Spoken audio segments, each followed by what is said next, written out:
નમસ્કાર ખેડૂત ભાઈઓ, જય જવાન જય કિસાન. ને આજે આપણે આ જોવાના છીએ જે ખેડૂતોને બિયારણ માટે સરકાર જે સહાય રૂપે જે બિયારણ આપે છે ખેડૂતોને વાવવા માટે, અને ખેડૂતોએ ઓનલાઈન અરજી કરી હોય અને તે બિયારણ કેવું છે અને કઈ ક્વોલિટીનું છે તે આપણે જોઈ રહ્યા છીએ. તો આપણે આ જે બિયારણ છે, જે ખેડૂતોએ આશા રાખીને આ બિયારણ લીધું હોય કે સારી માંડવી અને સહાયમાં આવે એટલે ખેડૂતોને ફાયદો થાય, પરંતુ આ બિયારણની અંદર જે ચોમાસે પલળી હોય તેવી માંડવી અને ફૂગનાશક તેમજ સડેલી માંડવી આમાં જોવા મળી રહી છે, અને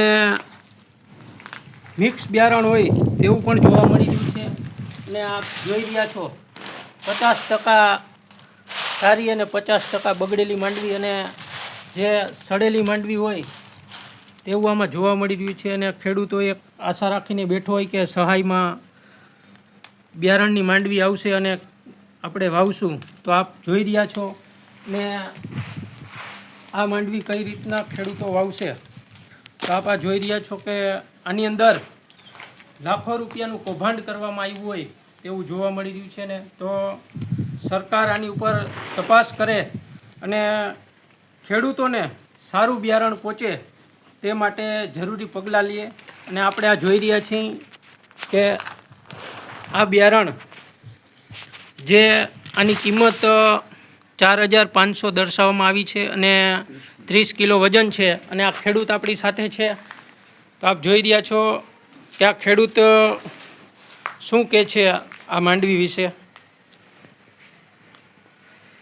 તમારું શું કહેવું છે આની?